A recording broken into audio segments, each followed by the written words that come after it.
session that you will have. So, thank you. Well, at least we have someone in the room that is not sleeping already. And we prepared a special afternoon session exactly not to fall asleep. And this is why we'll talk about open data, which is a very cool subject nowadays. And we will limit the presentations to 5 minutes each. So if someone exceeds the 5 minutes, I will need to play my dictatorship role, and you don't want to see that. So, yeah, the great dictator, yes. So we asked the participants to do presentation on open data and to answer the following issues: the address of open data portals, the number of open data sets, 2 notable cases, example, 2 lessons learned from open data, and opportunities for cooperation. And they need to do all this in 5 minutes. And hopefully we got 4 people who said that they would do it. 2 of them are here, and the other 2, they didn't bail out. But one of them is with us online from Serbia, and one has sent us a video presentation. So at least one of the presentation is exactly 5 minutes. We have it already on tape. So with this, we'll start with Slobodan Markovic, who is online. You can see his face there on the screen. He's coming from the Serbian National Internet Domain Name Registry. And I think he has now the 5 minutes, if we can hear him. Can you say something? Okay, do you hear me? Ready, go. Okay, so Open Data project in Serbia started 2 years ago when the UNDP in Serbia commissioned a study on Serbia's readiness for open data. And this study was published in December 2015. It is also available on the UNDP Serbia website. And the study identified state institutions that were most interested in opening data and had the necessary capacities. So early last year, the government adopted a new e-government strategy, which included for the first time a whole chapter on open data, based on the UNDP study. Soon after, in March last year, a multi-stakeholder working group on open data was formed. And the idea was to establish a coordination and support platform for the process of opening data. There are approximately 20 state institutions currently in the group, and about 7 to 8 NGOs and international organizations as well.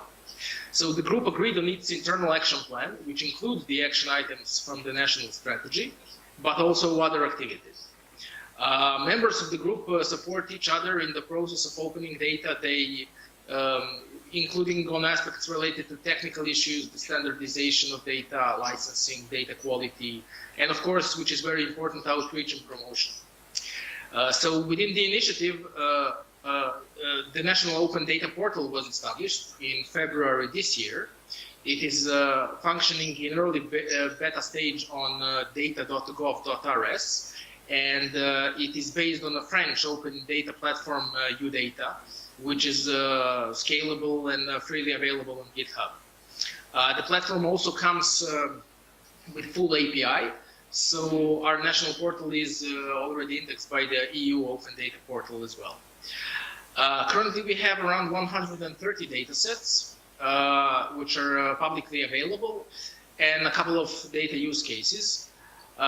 Please note that only 30 data sets and the use cases are available on the portal, because some institutions still haven't migrated the data to the national portal, including Ministry of Education, which published close to 70 data sets on their own website.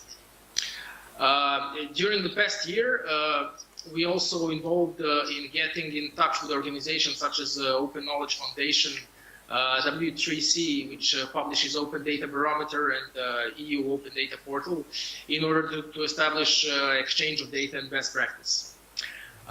We have big plans for this year, especially having in mind that some of the institutions that recently joined the Open Data Working Group, such as the National Geodetic Authority and the National Library of Serbia, which already have their Digital National Library of Serbia project, for example, and the National Electronic Cadastre, for example, are already built, and they will start opening their data soon.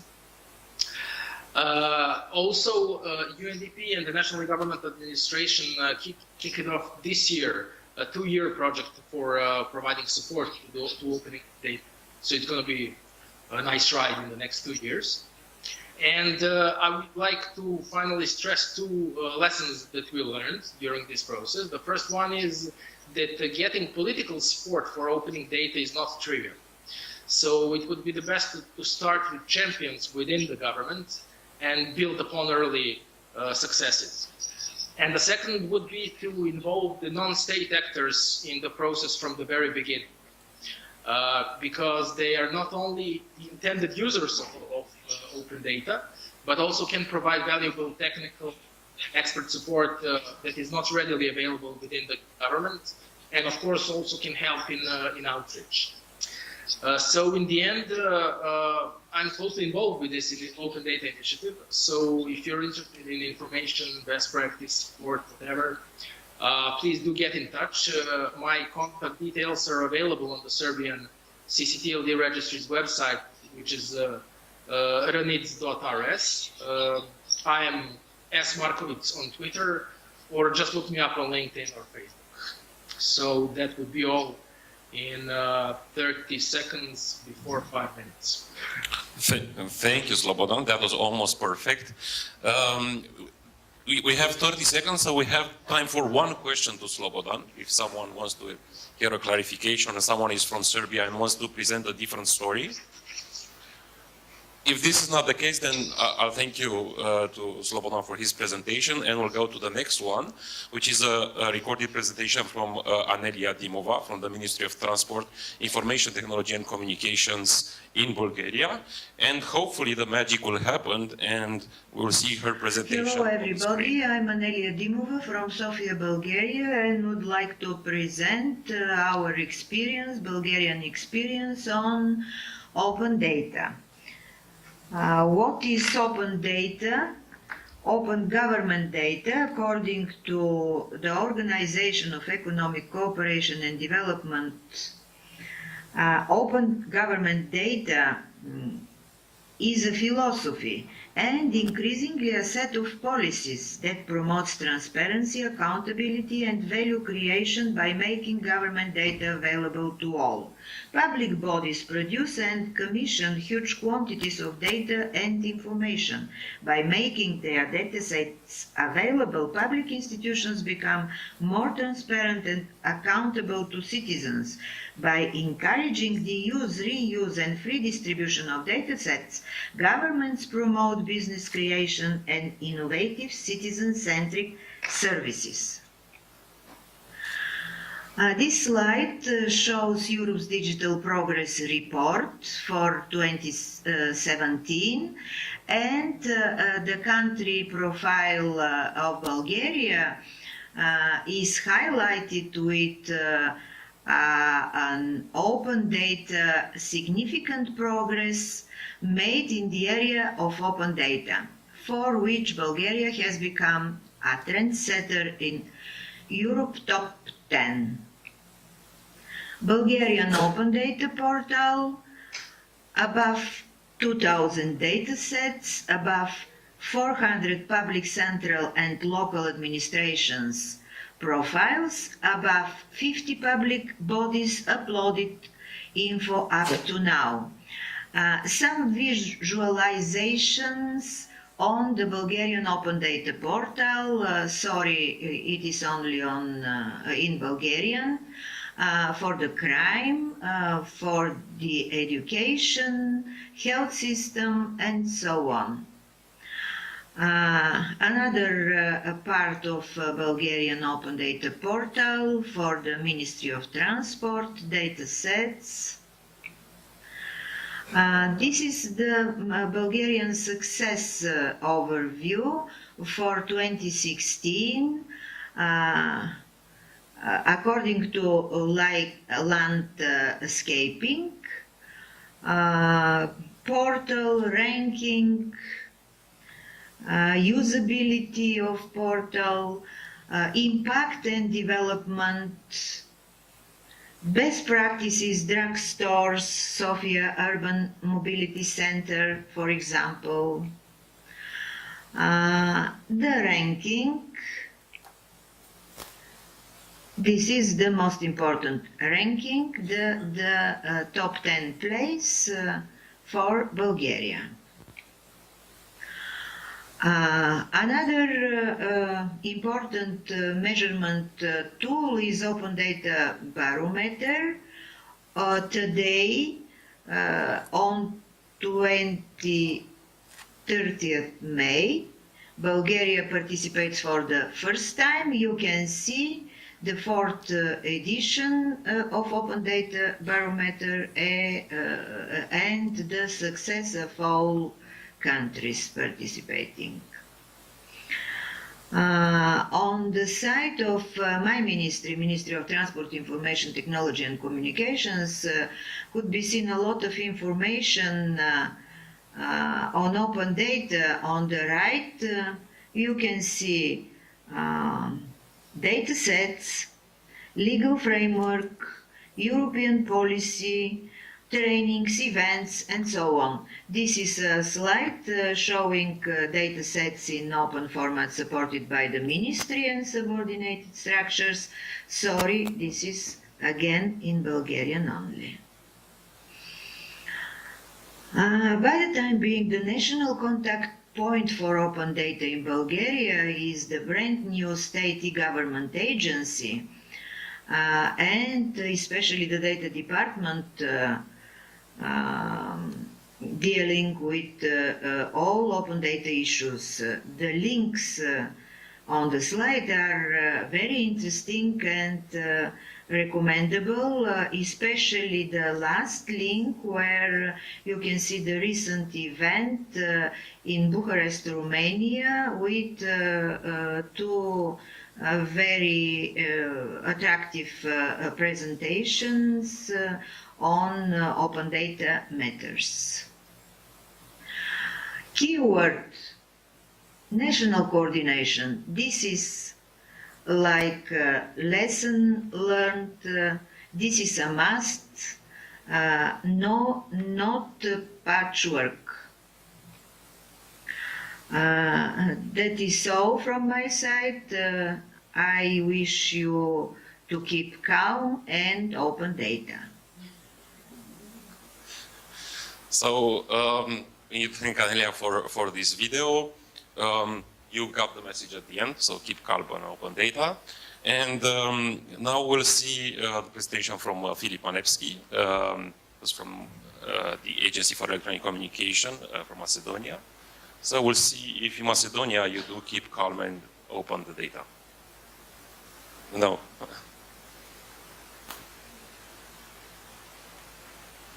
Okay.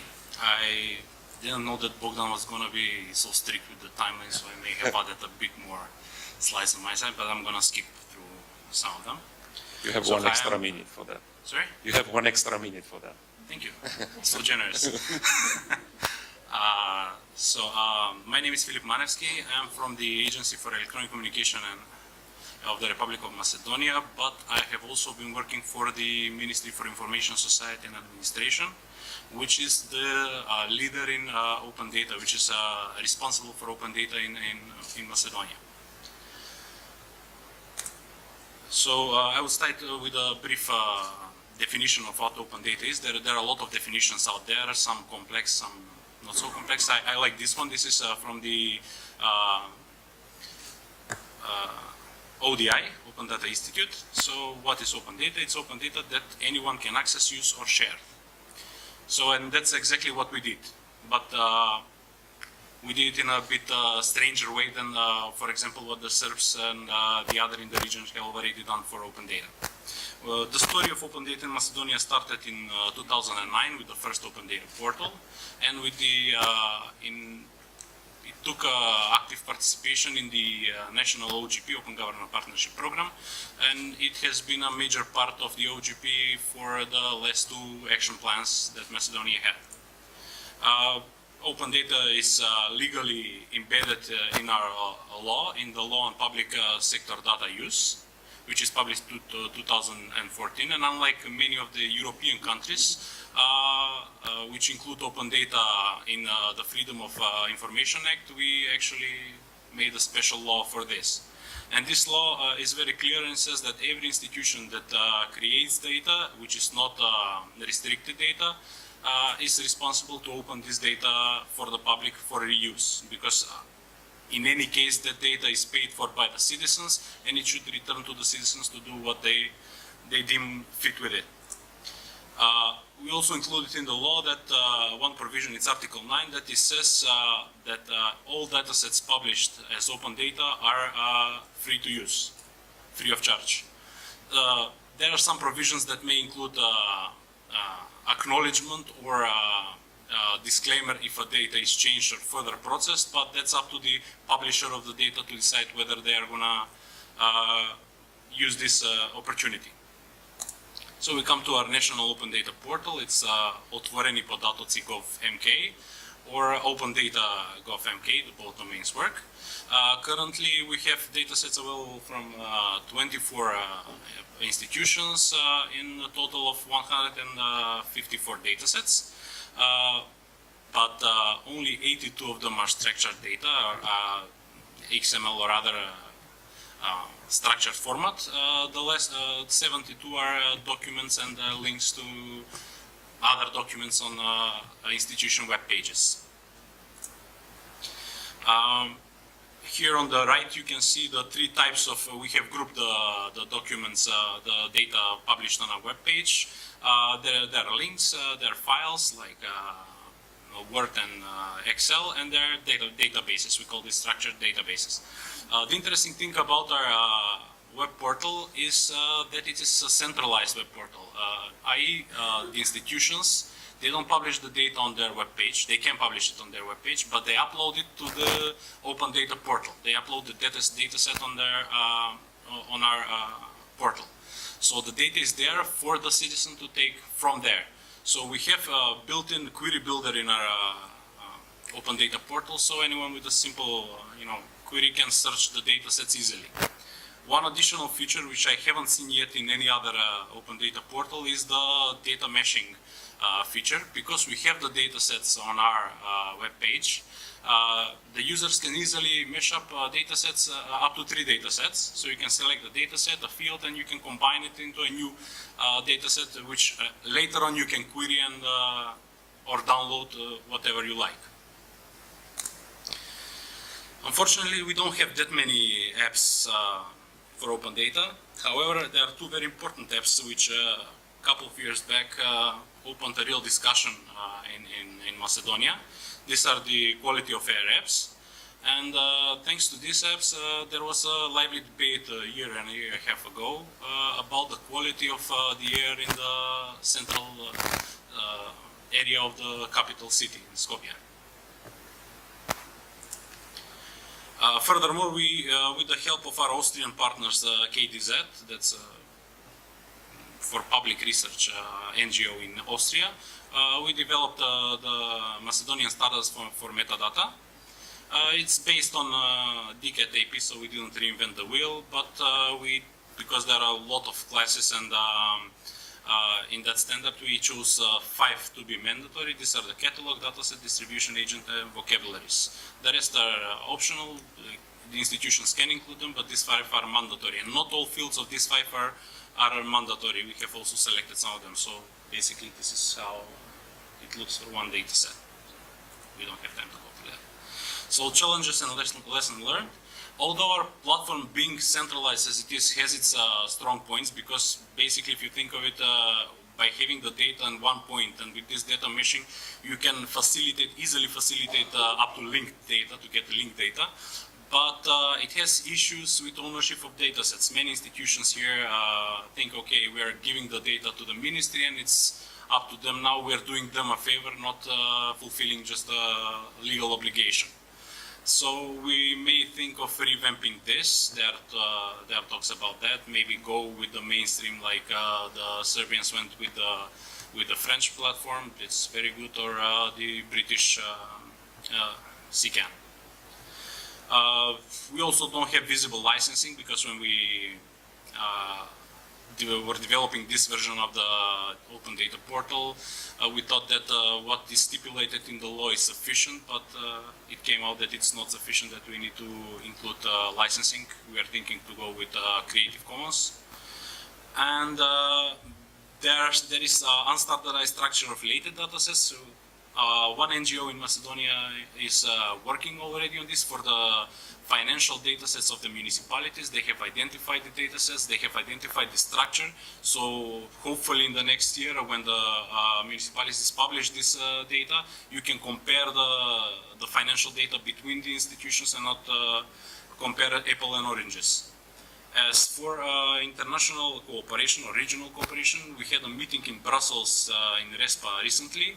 We talked with our colleagues from Serbia, Montenegro, Bosnia and Herzegovina, and Albania, I think, and Kosovo, in maybe making a mechanism within RESPA to promote regional cooperation on standardization of metadata and standardization of certain types of data sets. So in one place we can have data sets from multiple countries, which can hopefully lead to healthy competition between the countries. That's it. I think I wasn't. Thank you. It was 6 minutes and 2 seconds. Thank That you. was perfect. I'll also just to go to the next presentation of my colleague Matei Vasile from Association for Technology and Internet in Romania, and then we'll open up for questions. We will have 5 or 10 minutes for questions. Go ahead.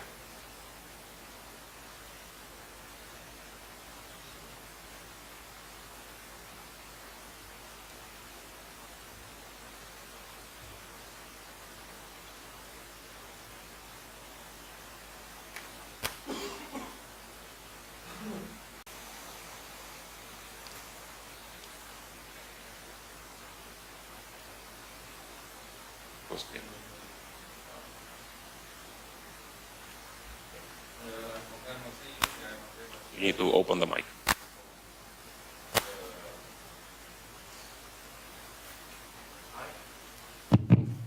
Hi, I'm Matei Vasile from the Association for Technology and Internet from Romania.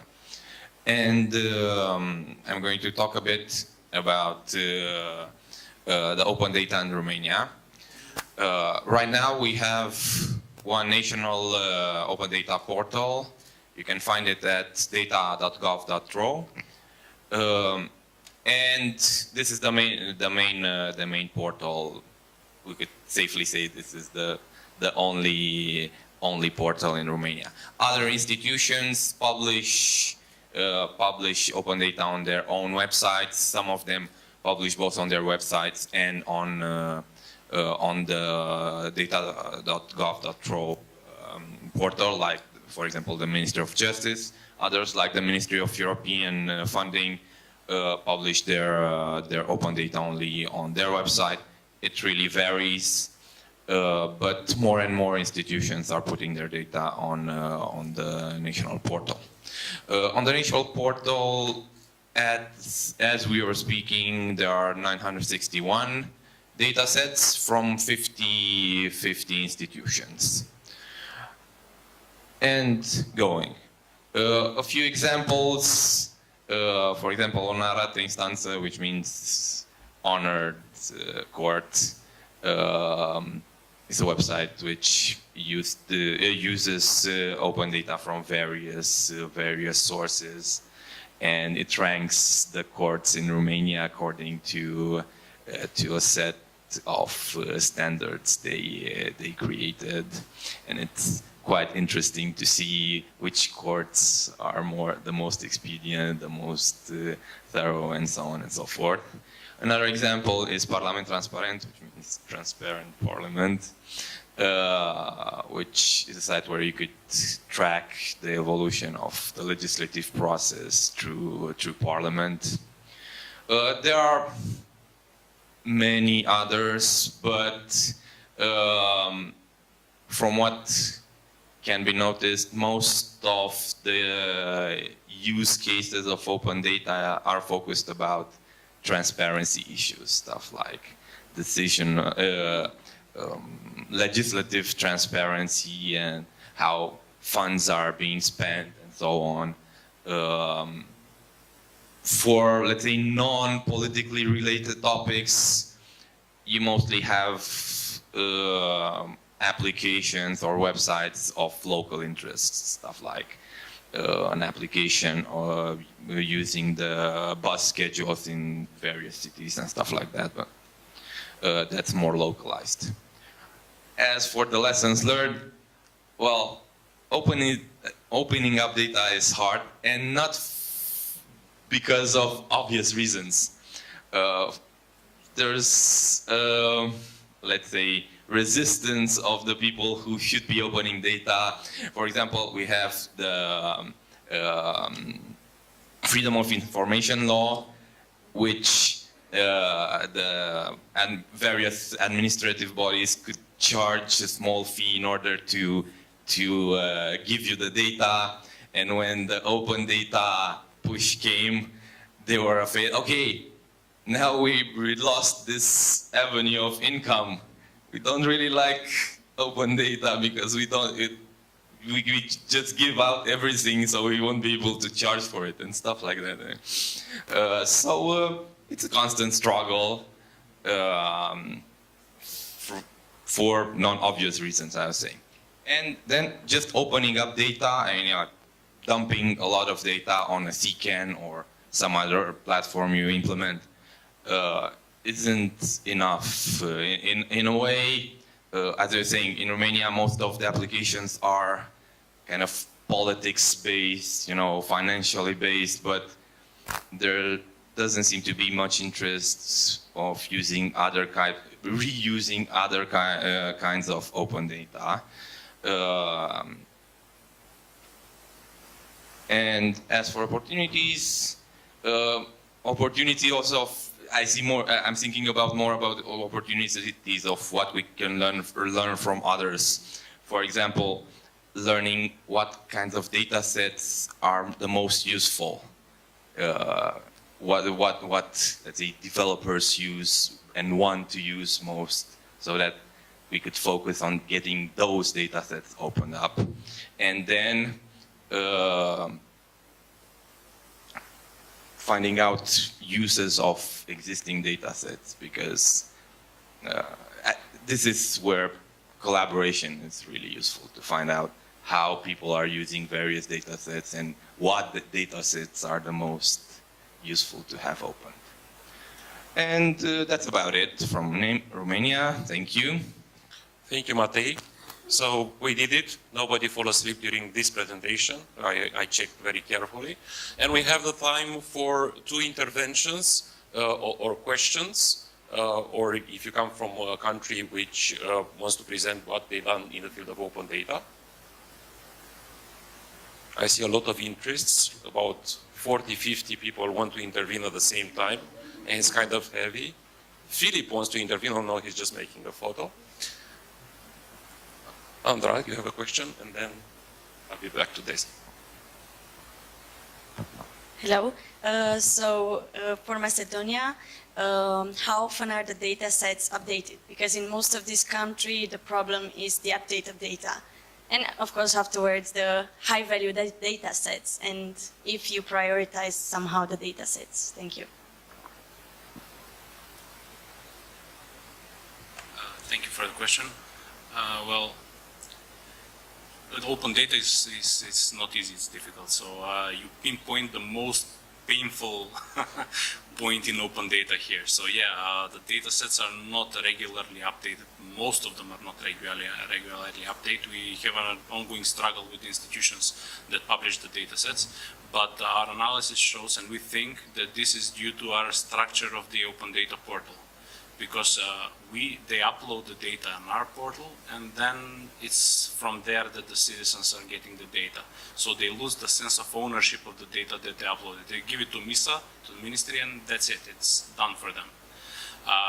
It's an ongoing battle, but I think if we change the model to have the data on their portals, and we just be the catalog of open data, of data sets, then it would be a different story. We'll see. It's an experiment. So, thank you. Yes, Desiree. One more question. In the UK, we have something called the Open Data Institute that was set up with Tim Berners-Lee and the Southampton University, trying to entice organizations to contribute with open data. I wonder, how do you go about in Romania and in Macedonia about asking institutions to participate? Do you have any regulatory framework that helps, or what tips it in the end that you get the data?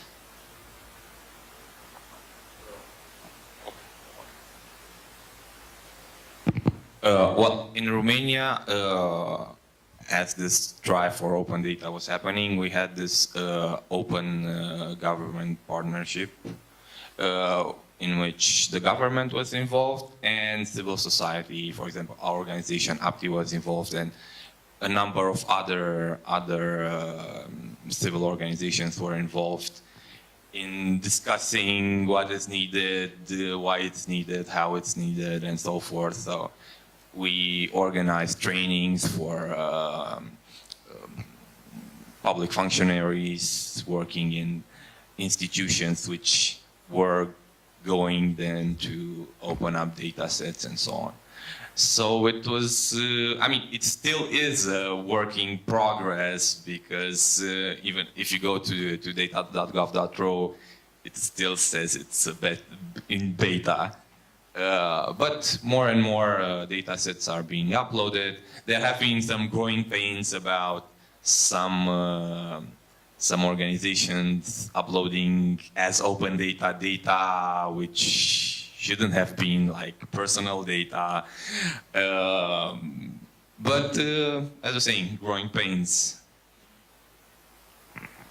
And yes, when we were doing these trainings and this talk, we were based a lot of our, let's say, fundamentals on the open definition, which comes from the Open Knowledge Institute and so on.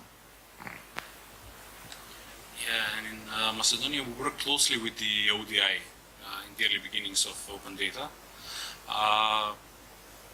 Challenges how to get the institutions to open up the data. Well, it's stipulated by law. So it's the law on public sector data use. So by law, they should open up the data that they deem as open. But there's some loopholes there. There's the provision of what they deem is open, their technical readiness to open up the data. So there's some leniencies on their behalf. And unfortunately, in Macedonia, the open data initiative is led by the government. It should be led by the people, by the entrepreneurs. In the beginning, we had a meeting with the big companies to announce that we are opening up data and to get their input on what they should want to see open up first. They didn't show that much interest in that. So I understand their point from a certain point of view, because an open data application is a Hail Mary. You build it and hope it will gain momentum and lead to something lucrative. But now it's all in the hands of the young entrepreneurs and the students. Hello, my name is Ucha. I'm from Germany. My question is related with legislation. Do you have a separate legislation, FOI legislation? And question is related to the commissioner. Do we have someone outside of the government who is responsible, who is helping if it's impossible to get any open data? Thanks. I don't know if I understood your question. Legislation, we have the law on public sector data use. So that's how we cover open data. That's how we tell to the institutions that they should open up the data that they produce in their daily work, and which is not restricted data. An independent governing body for open data, that was the second part of your question, right? Yeah, Yeah, that is a question. we don't have that. Okay, can you also answer this? Yeah? Okay, I can.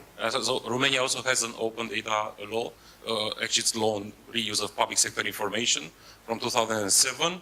However, the law was useless because the public authorities did not apply it.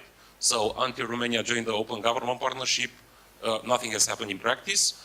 We don't have an information commissioner or an open data commissioner, and actually the body that takes care of this is under the General Secretariat of the government, they don't have a direct power to impose institutions to open up data, but they do talk a lot with public institutions, so if you come with a request to them, they would help you in this endeavor.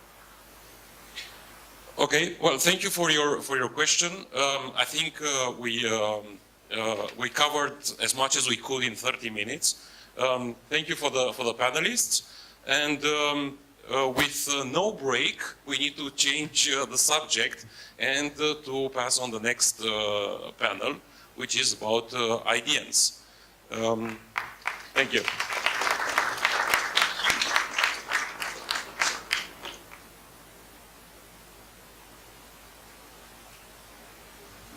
Thank you. Thank you very much.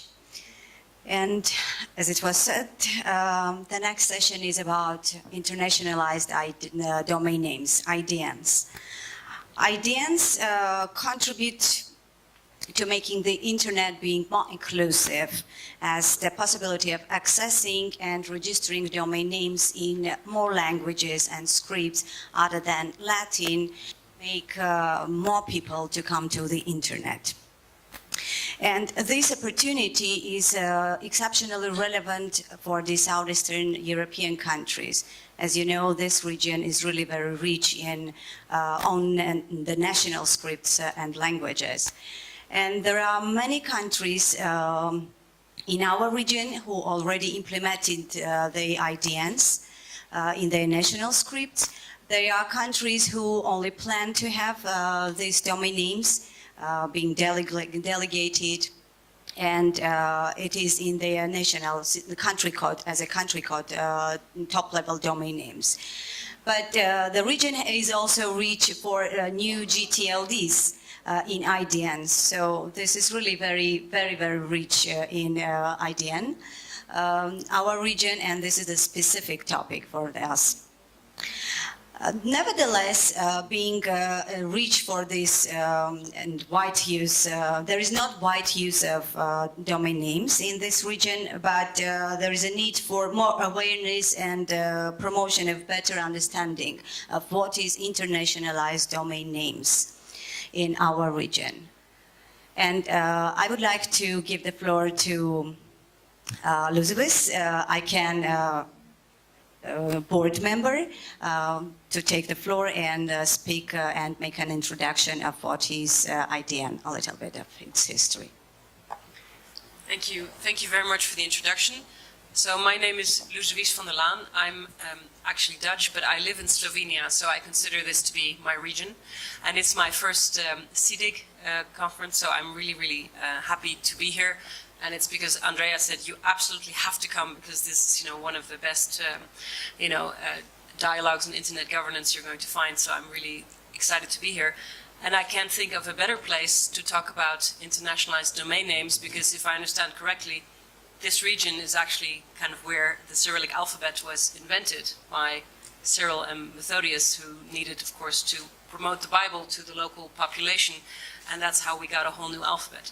So, of course, there are many scripts around the world other than Latin. I mean, here in the region, it seems to be quite simple with, with Georgian, Armenian, Cyrillic, Bulgarian. There's many different ways, and it's going very well. But if you think a little bit broader, if you think about Chinese, if you think about Hindi, if you think about Urdu, if you think about Japanese, think about Arabic, which has the added interesting detail of being written in the other direction, which is quite interesting when you make an email address. You can imagine the multitude of opportunities when we look at IDNs.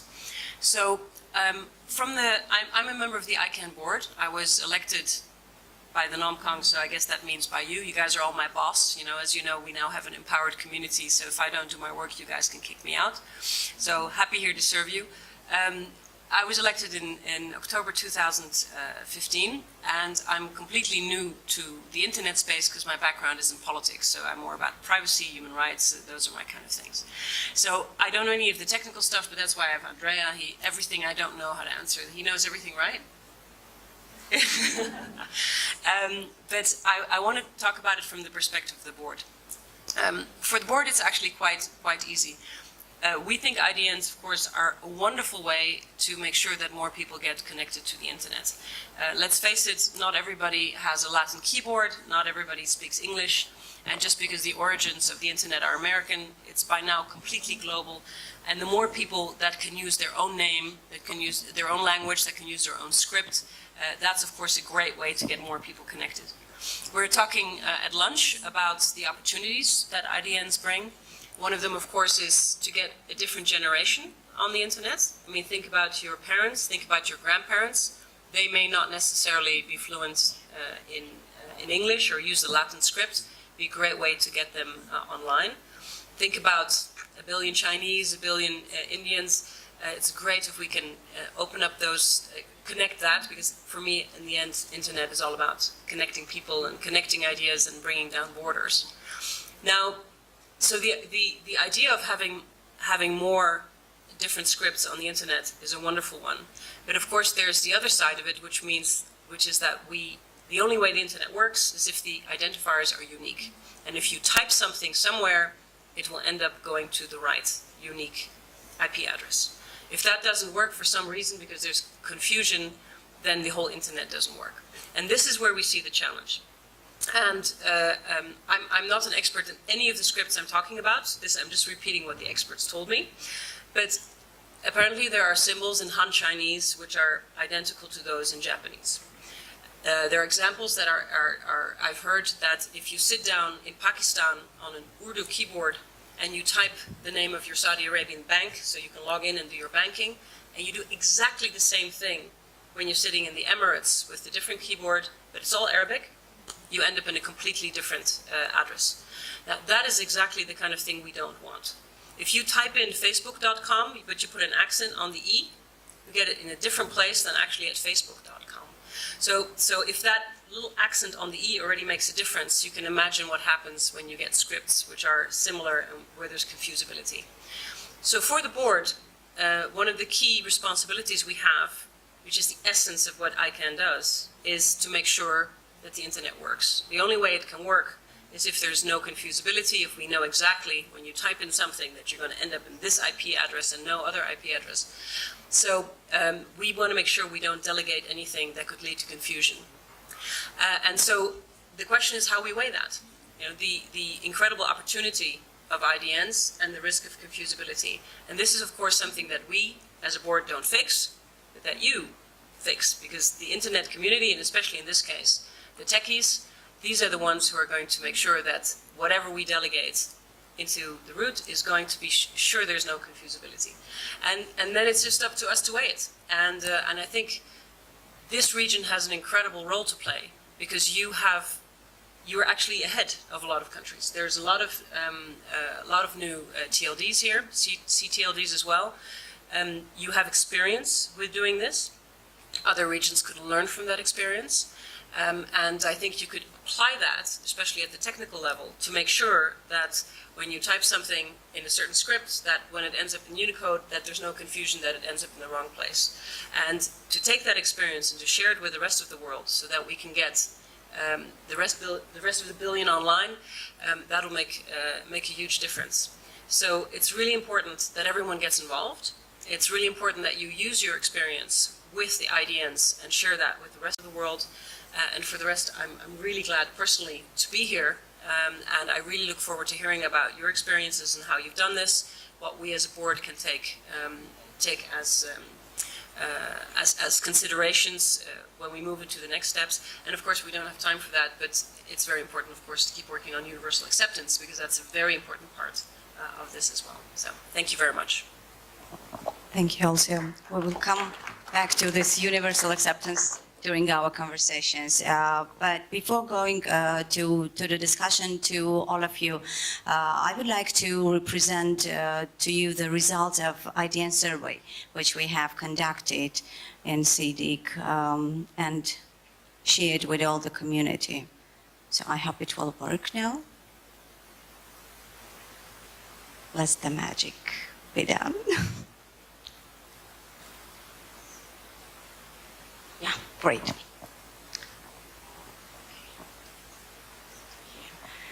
So about this survey, it was conducted during the April and May this year, and it was widely spread among our communities and different countries using different platforms.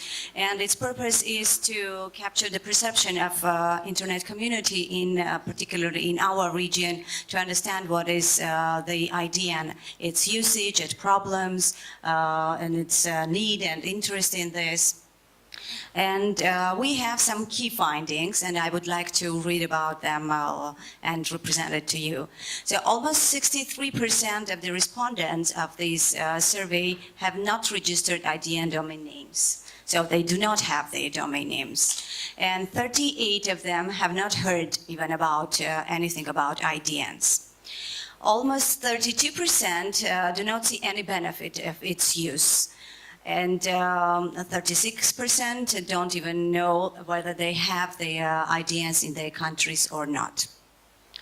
Almost 35% of those who have registered the IDNs, they have faced technical issues, and they are not satisfied with the usage of their domains. And 50% of those who have registered IDNs, they think that IDN TLDs should be connected with their existence. So this is another key finding we have. And 36% thinks exactly the opposite. More than half, almost 56% of all respondents think that IDNs are an important issue. So you see, we have 56% of respondents who see that it is an important issue, but if going back, 63% have not registered. So they think it's important, but they do not take actions. And when asked whether there is a need for IDNs in their countries, 32% of respondents answered positively. And the equal percentage says there is no need for it. And as a main disadvantage of IDNs is related to unsolved technical issues, and with this universal acceptance, we know. But about the benefit of it and advantage is its role in promoting multilingualism online. So these are the key findings we have, and a little bit about different things, just basically about the questions, IDN registration. So we started and separated the result in two blocks, like those who have registered domain names and those who didn't. And those who have already registered, we see 63% have not registered their domain names in IDN, as an IDN, and we will go to these results first. So when we asked to indicate the reason of not having registered, we have 31% saying that they don't see its benefit or never thought about it. They don't know what it is, and those who know what is IDN and they want to do, they keep postponing doing registration. But there are others, and it's like 18% of respondents, and in this sense we have like using Cyrillic letters, for instance, cuts off all Latin words from your site, so kind of implementation risk for them who haven't registered domains. To the question, have you ever seen IDN, like working IDNs in internet, you've searched or not, have you seen them? Well, 61% said that yes, they have met IDNs online, and 38% said no. To the question, how would you explain what an IDN is? Just several of the examples. Well, mostly people say the exact result, what is the exact definition of IDN, but there are some fun response also, like interaction, distraction, noise. And we have also a very vivid example of what is IDN, and it is in Armenian script, like say hmiadzin.hi. This is our CCTLD IDN, and it's the name of a city in Armenia. And do you have national IDNs in your country? We have 59% said yes, 1% said no, and this is a big number, almost 36% said that they are not sure. So this is a concern for registries and registrars to know that they population do not know much about this. Would you like to use IDN domain names? Yes, there is an interest in it for 59%, and 41% said no. And what scripts and do you use when expressing yourself in writing? This is really very interesting result. Like people say 66% said they use Latin script when expressing themselves in writing. Cyrillic is 33, then well, Armenian 23, Georgian 17, Greek and other languages also. And the same is while using the script and language in computers and smartphones. The same picture is here. Latin is still prevailing, and then comes in the same proportion: Cyrillic, Armenian, Georgian, Greek. Well, this also depends on the on those respondents we have of what countries. And to the next block is to those who have registered the IDNs, and we see the question like the IDN name registered under a CCTLD or a GTLD. So the vast majority, more than 60%, said that it is a CCTLD domain name which they have registered, while 13% is in generic GTLDs in IDNs, and 26% have both, which is also very good. And why have you registered the IDN? This is also interesting to know why people register domain names. Yeah, I like this. It's sexy to have an IDN domain name. And it's basically about promoting local language and marketing things so people, population understand it's better for promoting their products in the languages they use in their countries. And about the question how they are satisfied or not about the usability, and this is the technical thing, well, 65% said yes, which is very interesting. I don't understand, maybe. 34% said no. And among others, 13%, they said that, well, there are different responses, and one of them is problems with emails and universal acceptance. We know this issue. And what are the key advantages of having IDN domain names? It's the ability to have domain name in their own language, its visibility, usability, and using local languages, enabling the domain in local language. The same thing, everything is about national identity and national language keeping. And about disadvantages of IDNs is using a different keyboard and non-available email addresses. And I like this answer also, like there are disadvantages for foreigners. So we are fine with our domain names, but it's foreigners to think that it is a disadvantage not to have this being used. And again, about emails, and it's not like widely spread in the community local. Have you faced technical problems when using IDNs? Majority said, 65% said yes, no, I'm sorry. And then comments like what is the problems they faced. Need to switch keyboards. This is really very not usable. Usability is less for them. Email addresses, of course, and it is not supported from the start as the service, and like DNS forms, etc. It's usually supported with a delay for new services. And some people say that they randomly use email addresses with IDN, and this is also a great disadvantage. And when it comes to the cybersecurity, do you think IDNs are secure, non-secure, or less secure? 13% say that it is more secure than non-IDNs. 4% is less secure.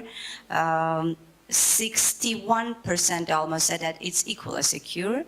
And some people are, it's hard for them to compare. Do you think that IDN should be connected to existing TLDs? Like you have already your domain names in Latin script. Do you want to have your IDNs attached to this, part to your already existing domain names? 50% said yes, there is a need. It should be connected, and the others said no. And those who will make comments, it's all IDNs should be independent from any other TLDs. If we connect them, their value drops. And there may exist browsers that do not support IDN, so they see that it should be connected to the existing domain names. And we have some questions also. Do you think that IDNs are important issue in C? As I said, it's 55% said yes, it's really important for our region to have them. 21 said no and don't know, and other comments. So about the comments, they are barely used and recognized, and when they are used, it's very specific and narrow cases. And yes, it's definitely one of the many tools needed that will help bridge the digital divide. And some people say that they don't know. This is very fair. If your country does not have any IDN, would you say there is a need for it? 32% said yes, and the equal number said no. And 22% said that they don't know. And about some comments about these, they don't know. Latin IDN is necessary. And I will read this comment like, yes, protecting identity, improving search in engines may be better. And as an example, I was searching for math exams for 3rd grade. I got a lot of results which were not relevant. So using IDNs is really very important, so that to have a specific result, whatever you search. And do you think that IDN domain names need to explain? The comment said yes, absolutely. People easily use their native language because of culture, language, and heritage. What are your views, the main benefits of IDN? It's promote cultural diversity, multilingualism, help bringing more people online. And what are your views, the main disadvantages? It's create confusion. And vast majority said it's still an unsolved technical issue. So we're coming back to this. And there are some risk of fragmentation, and market is not yet ready for it. And a little bit details of who take participation and contribution for this survey. We have stakeholder groups, you see, in technical community, 35%. We have private sector, 40%. So the interest is there. Civil society, 27%, academia, 24%, IGOs, 6%, and media is almost 5%. About the gender, we have 53% male and 46% female. And about the age group, the most active were above 40s, it's 38%, and below is the rest. And this is basically it about the result, and I want to say thank you for those who contributed and filled in the survey with these results. We have a little bit more clear picture of what is IDN and the interest in our region. And with this, I would give the floor to Andrea. So now we'd like to have some discussion. I know it's a topic that is a bit technical, but we saw already from some data that at the origin, the IDN program was really seen as a necessity to bridge this language divide. It's actually, it goes back into how this technology, the internet, basically comes from one country or a particular Western world where people at the beginning didn't think that one day the internet would become this global network. So they thought, well, we'll do that using the web, using the top-level domain and the addressing system with Latin script. And they didn't even think that one day, probably people that don't use the Latin script will have some problems with that. I mentioned before that 1 every 4 internet users is Chinese. And if you are a Chinese born and raised internet users in mainland China, and you're using a Chinese keyboard to go on the internet, you can write everything on the left side of the dot in Chinese characters, but then you have to write the dot CN in Latin script. And so that was a barrier. So back when this discussion in ICANN, we are going back now almost 10 years when we started discussing that we needed to address those issues. We even had a fast-track process where we said for the IDNs we give a priority over all the other applications to give them the right to have their language represented at the root. Actually, the first ever new GTLD that was introduced was a dot network in Arabic, dot shabaka. But the reality a few years after is that around, does anyone knows how many domain names are currently on the web? Just an estimate, throw a number.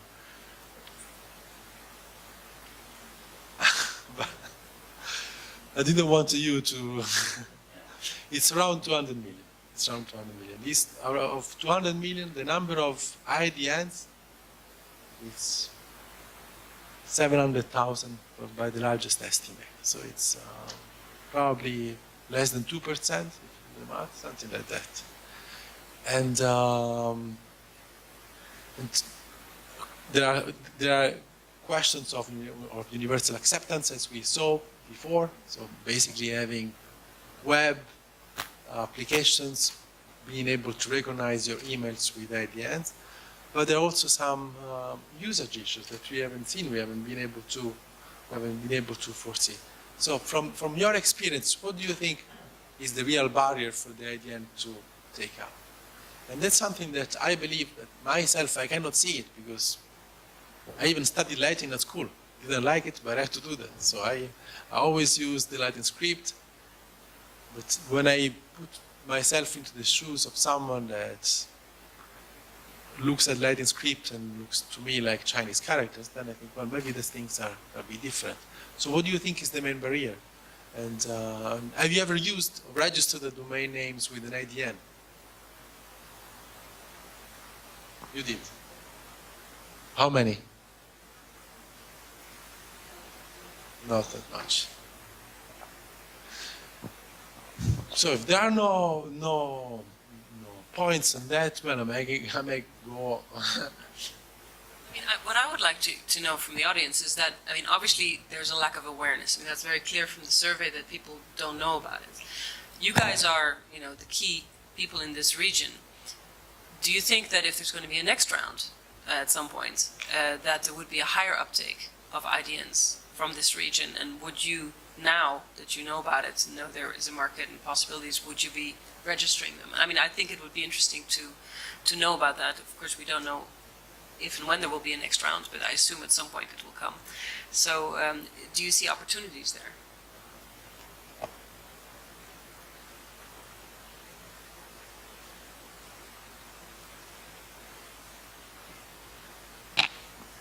Thank you. I'm sorry for my voice. Well, I think. Would you mind saying your name? My name is Sia, and I'm Georgian. I represent Georgian National Communications Commission, which was very much involved in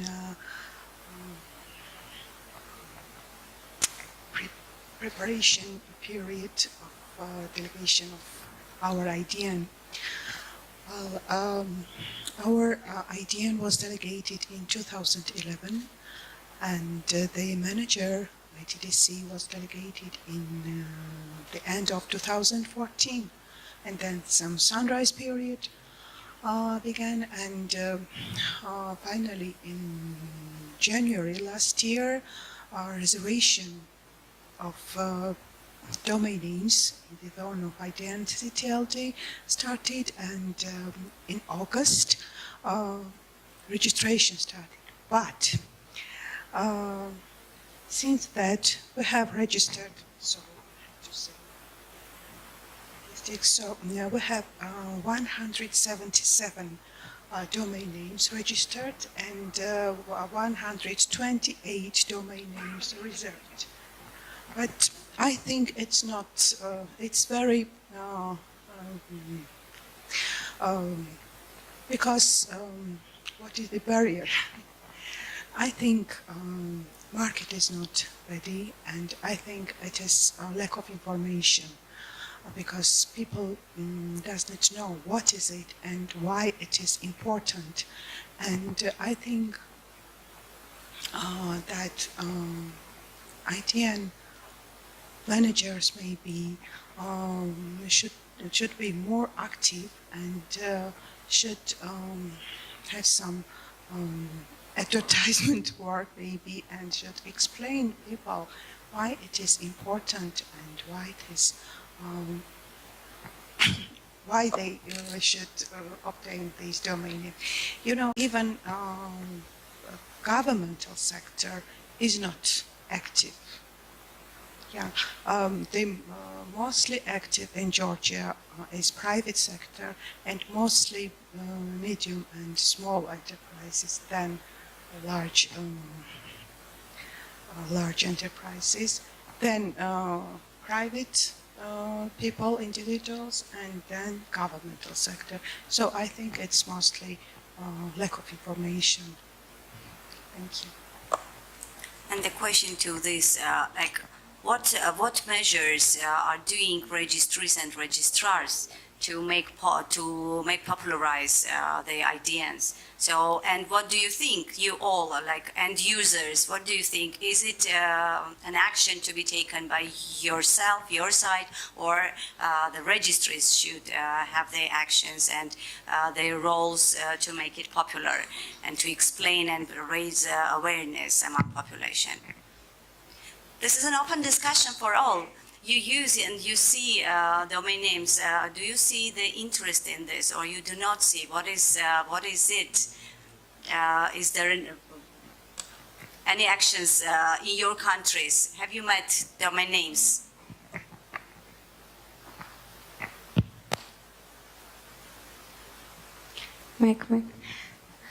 I'm Annie from Armenia.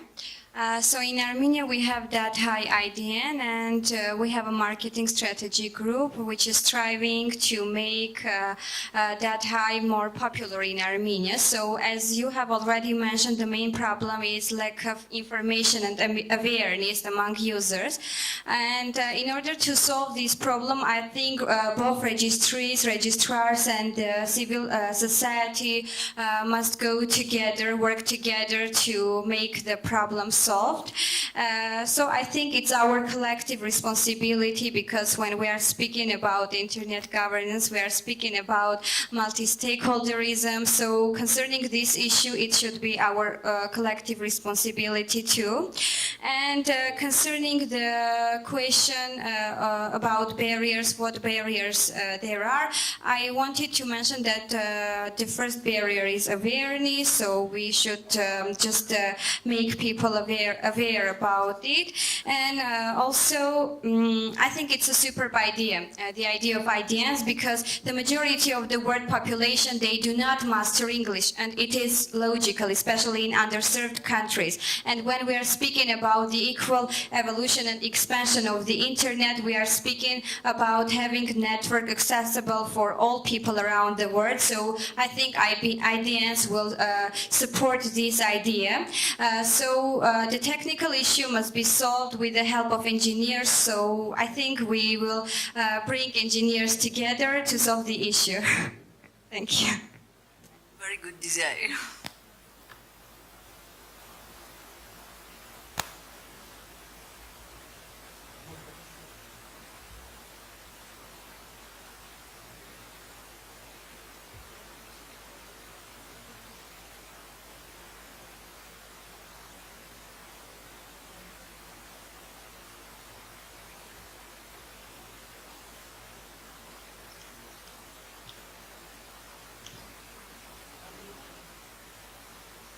Slobodan, can you talk? Please unmute yourself and speak. We hear you. We are ready. Okay. Yeah. Yes, thank you. Hello. This is Slobodan from Serbian CCTLD registry. And let me give you a couple of details, a couple of numbers and challenges that we see regarding the IDN that we introduced.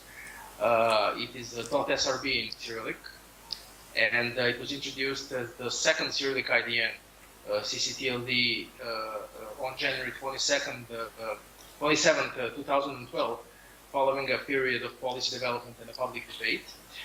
There was a 6-month sunrise period during which the response of the existing .rs domains could exclusively register the .srb, and it lasted for 6 months. And after that, we moved into the pre-registration phase. In this first year, the number of .srb domains peaked actually in January 2013 at about 7,500.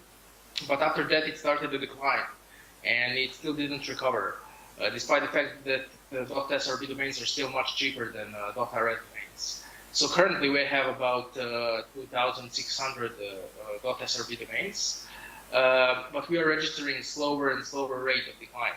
So we estimate that the number will soon stabilize, probably somewhere around 2,000, and then start growing slowly. Just to put things in perspective, our first CCTLD, .rs, currently has close to 100,000 domain names, and has been steadily growing ever since it was introduced in 2008. So back to .srb, at the moment, we see very few companies or web projects using .srb domain as their primary domain. A notable exception would be, for example, the public broadcasting institution, Radio Television Serbia, which is using and visibly promoting RTS.srb. But despite, for instance, the little obligation of government institutions to use Cyrillic script in official communication, practically all government institutions continue to use .gov.rs addresses. Usually, if .srb domain exists, it's either used either for forwarding to some .rs domain or serves as a .rs domain alias, essentially displaying the same content under a different address. So what factors contribute to this situation I just described? We see, for instance, 3 main factors. I will just mention them in no particular order of significance. So the first is the cultural context. In Serbia, Latin and Cyrillic are in wide everyday use. Even though Cyrillic is the official script for public institutions, most daily newspapers are printed in Latin script. Most TV stations use Latin in their subtitles. Company names and storefront inscriptions are mostly in Latin, etc. So people use Latin script in domain names in .yu, TLD, even before .rs was introduced in 2008. But after that, people just continue to use .rs as the de facto standard. The second factor are the old preconceptions, let's call it like that. Some people think that the application of Cyrillic is still difficult on computers and mobile phones. It used to be difficult once upon a time, say 20 years ago, but not today. All major platforms come with pre-built support for Cyrillic fonts, Cyrillic keyboards, spell checkers, etc. But all habits slowly change, and we're trying to dispel some of these preconceptions and break old habits by organizing educational and promotional events. For .srb, we also develop and promote useful content related to Cyrillic domains on our website. And the third factor would be a set of technical limitations, meaning the inability to use IDN domains for email and lack of support for IDN addresses by the major applications and services. I have to mention that there is an ICANN-led initiative for universal acceptance of TLDs, including IDNs, which gathers companies such as Mozilla, Microsoft, Google, Apple, etc. We support and participate in this work. For example, one of the group's most active members is our former chairman of the board, Mr. Dusan Stojicevic. And let me in the end briefly say that we are currently internally debating plans for introducing support for a number of scripts and languages used by national minorities in Serbia, both under .rs and .srb TLDs. So we will be extending character tables in both TLDs that we manage, and we will work on promoting the new possibilities, but we also look forward to improvements in technical usability and universal acceptance. Thank you. Thank you also, Slobodan. Thank you. So we have time for another small question and then have to close up. Valentina, okay, perfect. So we have problems that are cultural, of use, of acceptance. And so how do we overcome them? Or is that a problem? Or we have to go to probably the acknowledgement that IDNs are not that needed. I don't think that's the case. I think that we will see more. I was just reading that the Chinese government, for instance, they just could buy 20,000 new domains for their or public administration in Chinese IDN, .online in Chinese, .website in Chinese, .cn in Chinese. Probably they will never compete with the .com or the Latin script, but you also have to match on the size of the internet economies of those countries. And as those economies, they grow, they become more sophisticated, more people get online, I think they will realize that this is an opportunity. So there is a lot of work on community side, on ICANN side to do that.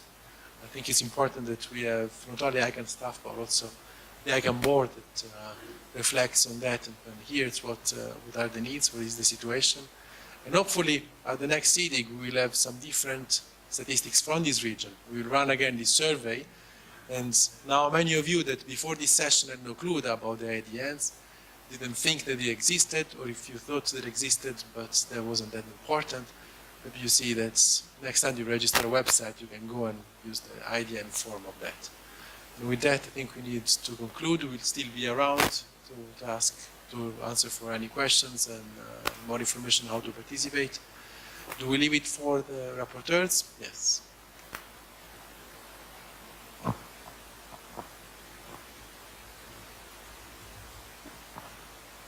So me and Mizia, we wrote some key messages of the session. IDNs contributes to a more inclusive internet by promoting multilingualism, reaching to different communities, especially in CE region, which is so rich in many types of alphabets. IDNs also present an important challenge, how to promote universal acceptance while keeping a functional internet. CE region can use its experience with the new GTLDs in showing to other countries how to overcome this challenge. Despite the advantages of IDNs, the market seems to not be ready for it. Among barriers, we can count lack of awareness within the region, struggles in seeing the importance of IDNs. So there is clearly a need for next actions and start to applying measures to popularize IDNs in our region. Thank you. Thank you. So with this, we conclude this session and give the floor to the next session, and let us applause to all of us, and hope that for the next SEEDIG meeting, we will really have a growth of registration in IDNs in our region. Thank you.